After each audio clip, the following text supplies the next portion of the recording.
ॐ श्री विष्णवे नमः। ध्यानम् शान्ताकारं भुजगशयनं पद्मनाभं सुरेशं विश्वाधारं गगनसदृशं मेघवर्णं शुभांगं लक्ष्मीकान्तं कमलनयनं योगिभिर्ध्यानगम्यं वन्दे विष्णुं भवभयहरं सर्वलोकैकनाथम्। ॐ श्री परमात्मने नमः। अथ विष्णु सहस्रनाम स्तोत्रम्। यस्य स्मरणमात्रेण जन्म संसार बन्धनात् विमुच्यते। नमस्तस्मै विष्णवे प्रभविष्णवे। नमः समस्तभूतानामादिभूताय भूभृते अनेकरूपरूपाय विष्णवे प्रभविष्णवे। वैशम्पायन उवाच श्रुत्वा धर्मान् शेषेण पावनानि च सर्वशः युधिष्ठिरः शान्तनवं पुनरेवाभ्यभाषत। युधिष्ठिर उवाच किमेकं दैवतं लोके किं वाप्येकं परायणं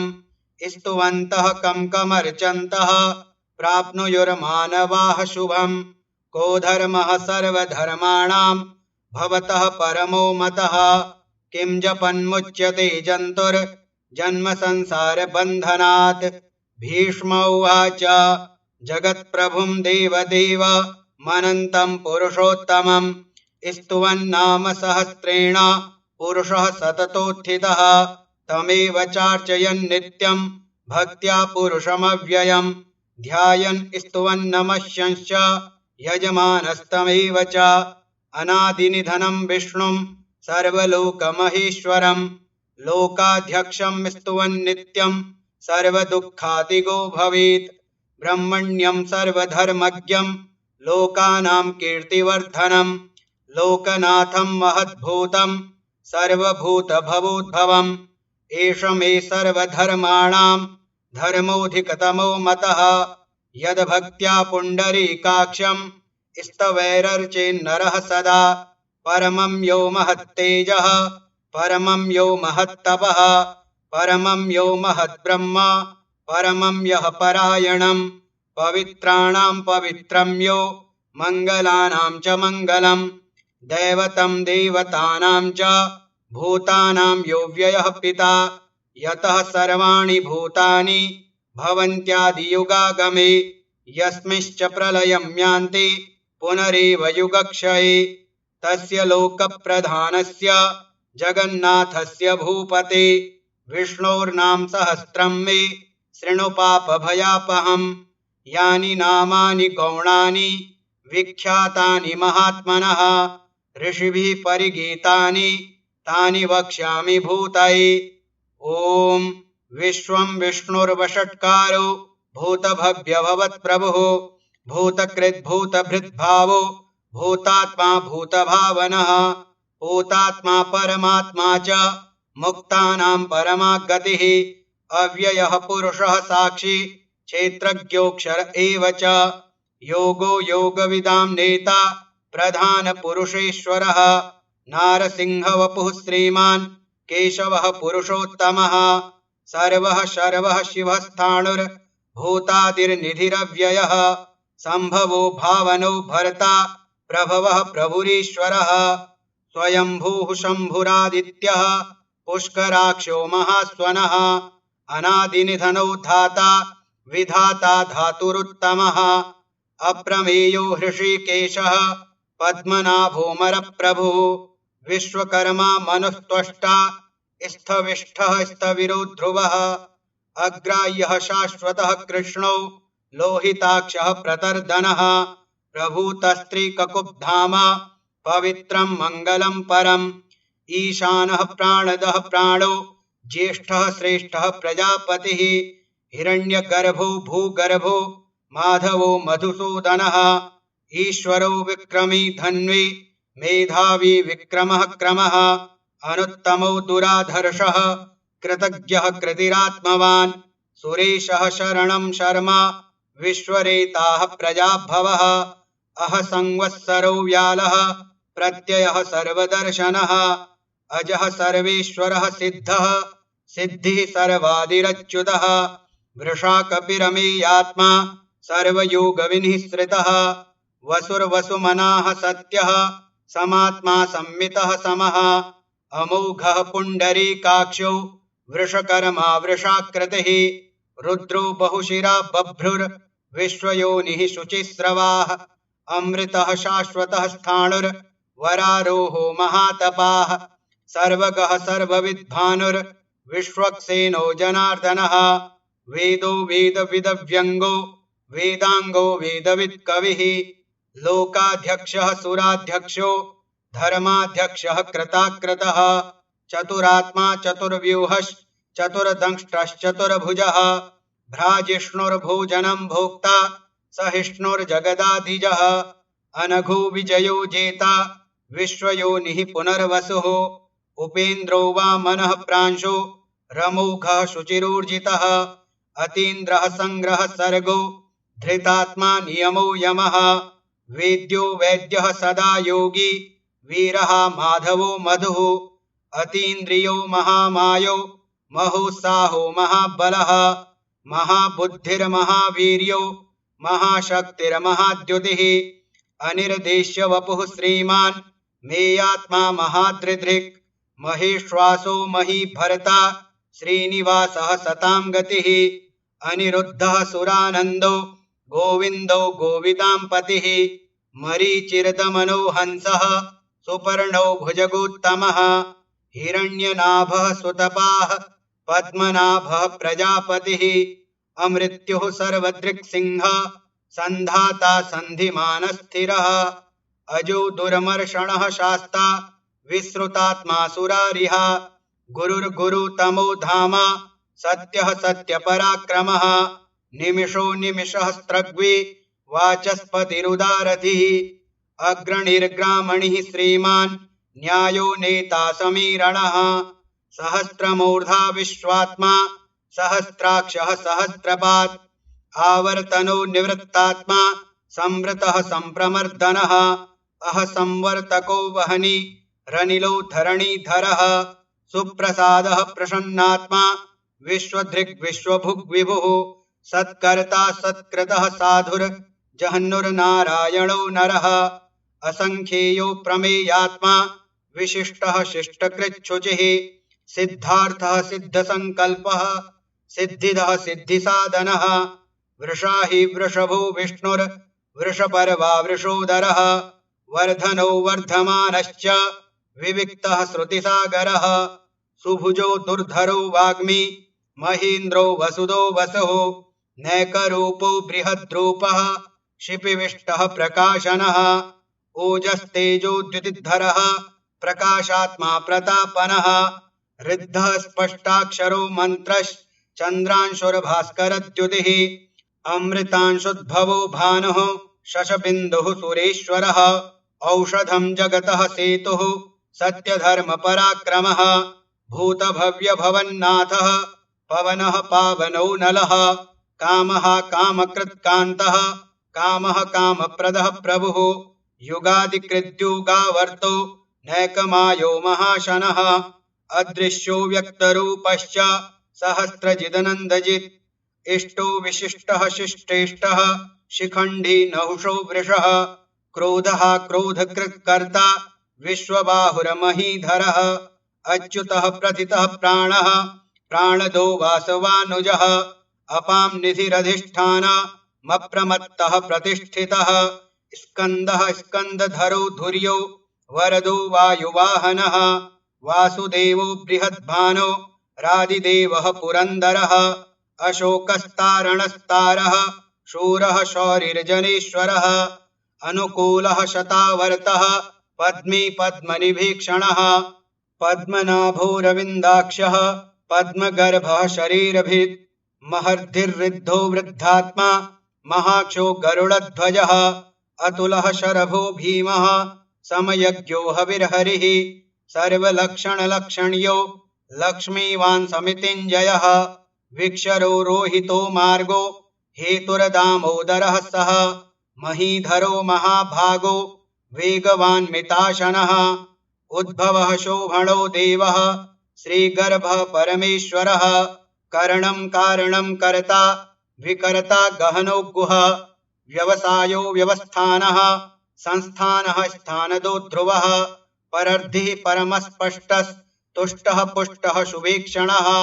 रामो विरामो विरजो मार्गो नेयो नयो नयः वीरः शक्तिमतां श्रेष्ठो धर्मो धर्मविदुत्तमः वैकुण्ठः पुरुषः प्राणः प्राणदः प्रणवः पृथुः हिरण्यगर्भः शत्रुघ्नो व्याप्तो वायुरधोक्षजः ऋतुः सुदर्शनः कालः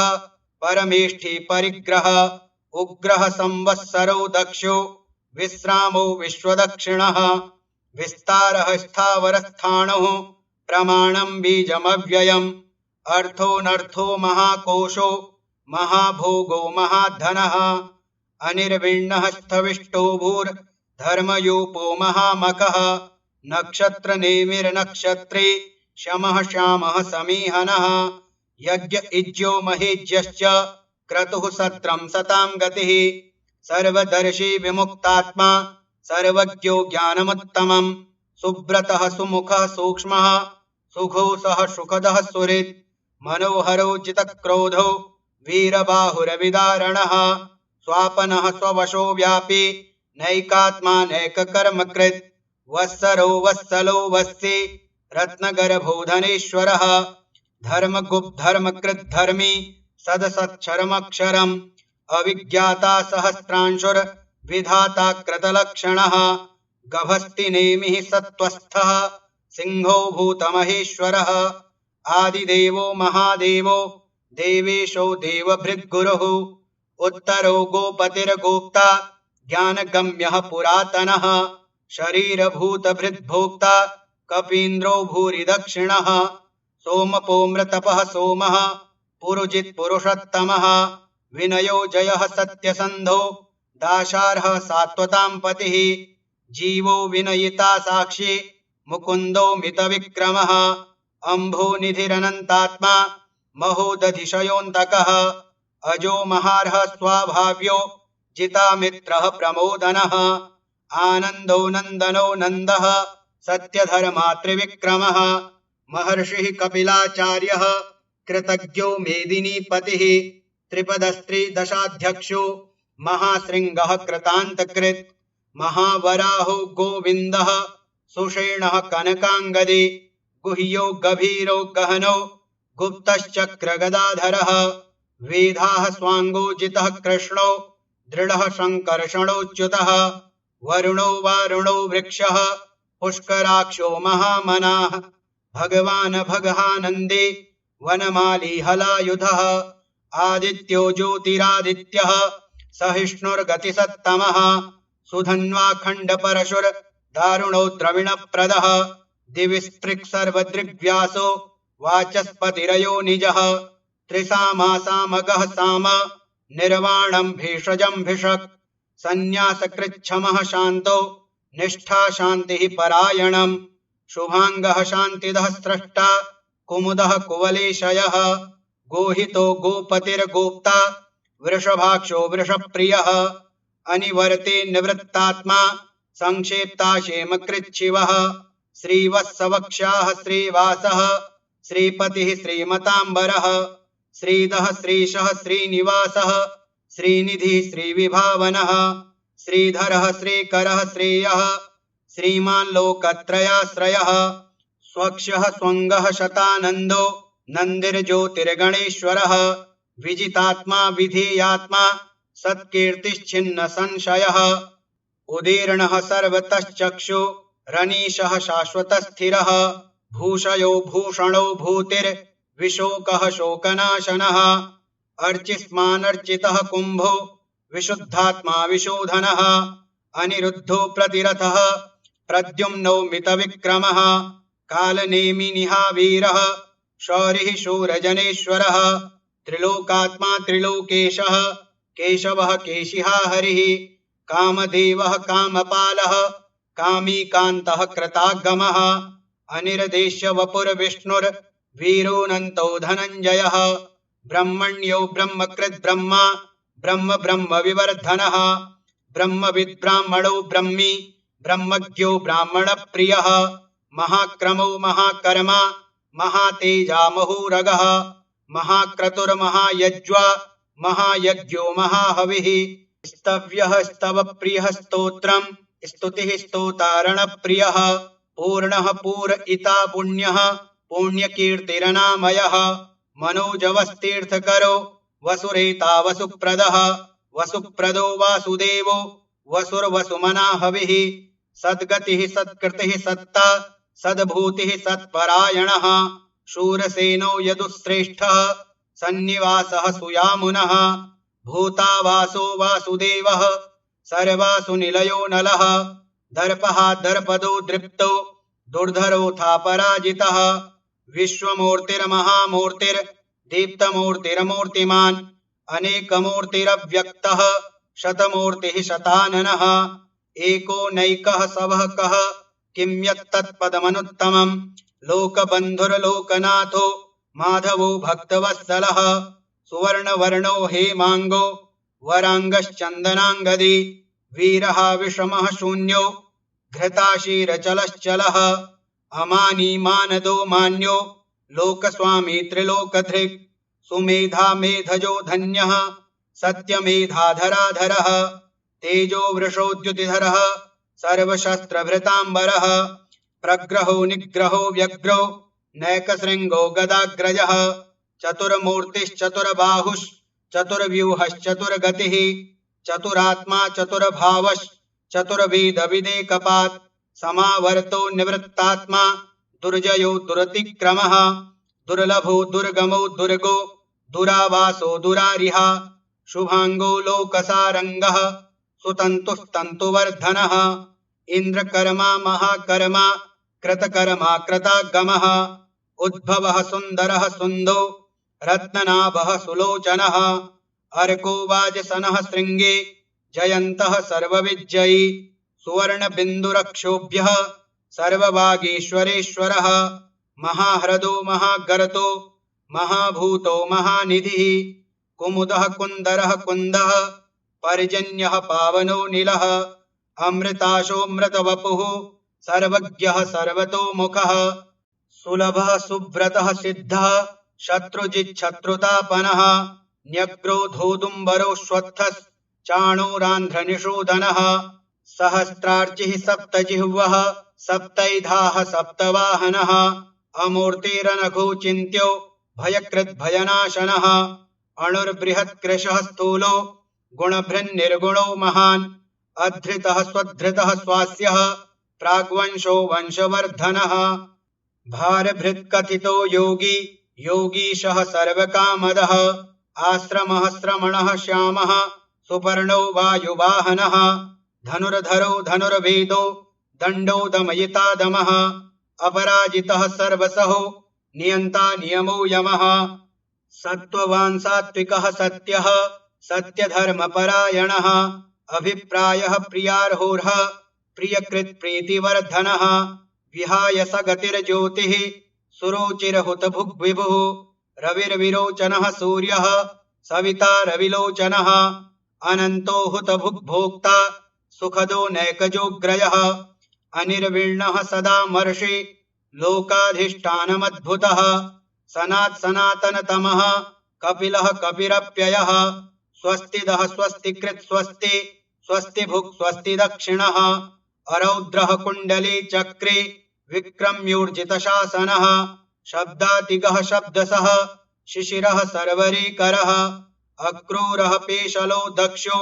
दक्षिणः शमिनाम्बरः विद्वत्तमो वीतभयः पुण्यश्रवणकीर्तनः उत्तारणो दुष्कृतिः पुण्यो दुःस्वप्ननाशनः वीरः रक्षणः सन्तो जीवनः पर्यवस्थितः अनन्तरूपोऽनन्तश्रीर्जितमञ्जुर्भयापः चतुरस्रो गभीरात्मा विदिशो व्यादिशो दिशः अनादिर्भूर्भुवो लक्ष्मीः सुवीरो रुचिराङ्गदः जननो जनजन्मादिर्भीमो भीमपराक्रमः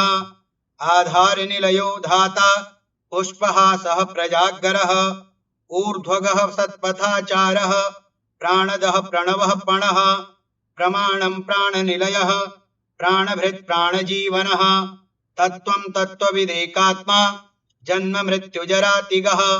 भूर्भुवः स्वस्तरुस्तारः सविता प्रपितामहः यज्ञो यज्ञपतिर्यज्वा यज्ञाङ्गो यज्ञवाहनः यज्ञभृद्यज्ञकृद्यज्ञी यज्ञभुग्यज्ञसाधनः यज्ञान्तकृद्यज्ञगुह्य मन्नमन्नाद एव च आत्मयोनिः स्वयं जातो वैखानः सामगायनः देवकीनन्दनः स्रष्टा क्षितिशः पापनाशनः शङ्खभृन्नन्दके चक्रे शारङ्गधन्वा गदाधरः रथाङ्गपाणिरक्षोभ्यः सर्वप्रहरणायुधः ॐ नम इतीदं कीर्तनीयस्य केशवस्य महात्मनः नाम्नां सहस्रं दिव्यानामशेषेण प्रकीर्तितं य इदं शृणुयान् नित्यं यश्चापि परिकीर्तयेत् नाशुभं प्राप्नुयात् किञ्चित् सोमुत्रेह च मानवः वेदान्तगो ब्राह्मणः स्यात् क्षत्रियो विजयी भवेत् धर्मार्थी प्राप्नुयात् धर्ममर्थार्थी चार्थमाप्नुयात् कामान् वाप्नुयात् कामी प्रजार्थी प्राप्नुयात् प्रजाम् भक्तिमान्यः सदोत्थाय शुचिस्तद्गतमानसः सहस्रं वासुदेवस्य नाम्नामेतत् प्रकीर्तयेत् यशः प्राप्नोति विपुलं ज्ञातिप्राधान्यमेव च अचलां श्रियमाप्नोति श्रेयः प्राप्नोत्यनुत्तमं न भयं क्वचिदाप्नोति वीर्यं तेजश्च विन्दति भवत्यरोगो द्युतिमान् बलरूपगुणान्वितः रोगार्तो मुच्यते रोगाद् बद्धो मुच्येत बन्धनात् भयान्मुच्येत भीतस्तो मुच्येतापन्न आपदः दुर्गाण्यतितरत्याशो पुरुषः पुरुषोत्तमम् स्तुवन्नाम सहस्रेण नित्यं भक्तिसमन्वितः वासुदेवाश्रयो मर्त्यो वासुदेवपरायणः सर्वपापविशुद्धात्मा याति ब्रह्म सनातनम् न वासुदेवभक्तानामशुभं विद्यते क्वचित् जन्म मृत्युजरा व्याधि भयं नैवोपजायते इमं स्तवमधीयानः श्रद्धा भक्तिसमन्वितः युज्येतात्मसुखक्षान्ते श्रीधृतिस्मृतिकीर्तिभिः न क्रोधो न च मात्सर्यं न लोभो नाशुभा मतिः भवन्ति कृतपुण्यानां भक्तानां पुरुषोत्तमे द्यौः सच्चन्द्रार्कनक्षत्र खं दिशो भूर्महो दधिः वासुदेवस्य वीर्येण विधृतानि महात्मनः ससुरासुरगन्धर्वं सयक्षोरगराक्षसं जगद्वशे वर्ततेदं कृष्णस्य सचराचरम् इन्द्रियाणि मनोबुद्धिः सत्त्वं तेजो बलं धृतिः वासुदेवात्मकान्याहो क्षेत्रं क्षेत्रज्ञ एव च सर्वागमानामाचारः प्रथमं परिकल्पते आचारप्रभवो धर्मो धर्मस्य प्रभुरच्युतः ऋषयः पितरो देवा महाभूतानि धातवः जङ्गमाजङ्गमं चेदं जगन्नारायणोद्भवं योगो ज्ञानं तथा साङ्ख्यं विद्याः शिल्पादिकर्म च वेदाः शास्त्राणि विज्ञानमेतत्सर्वं जनार्दनात् एको विष्णुर्महद्भूतं पृथग्भूतान्यनेकशः त्रीन् लोकान् व्याप्य भूतात्मा भुङ्क्ते विश्वभुग्व्ययः इमं स्तवं भगवतो विष्णोर्व्यासेन कीर्तितं पठेद्यच्छेत् पुरुषः श्रेयः प्राप्तुं सुखानि च विश्वेश्वरमजं देवं जगतः प्रभवाप्ययं भजन्ति ये पुष्कराक्षं न ते यान्ति पराभवम् ॐ तत्सदिति श्रीमहाभारते शतसाहस्र्यां संहितायां वैयासिक्यामानुशासनिके पर्वणि भीष्मयुधिष्ठिर संवादे श्रीविष्णोर्दिव्यसहस्रनामस्तोत्रं श्रीविष्णोर्पणमस्तु। हरिः ओम तत्सत्। हरि ओम तत्सत्। हरि ओम तत्सत्। ओम श्री विष्णवे नमः।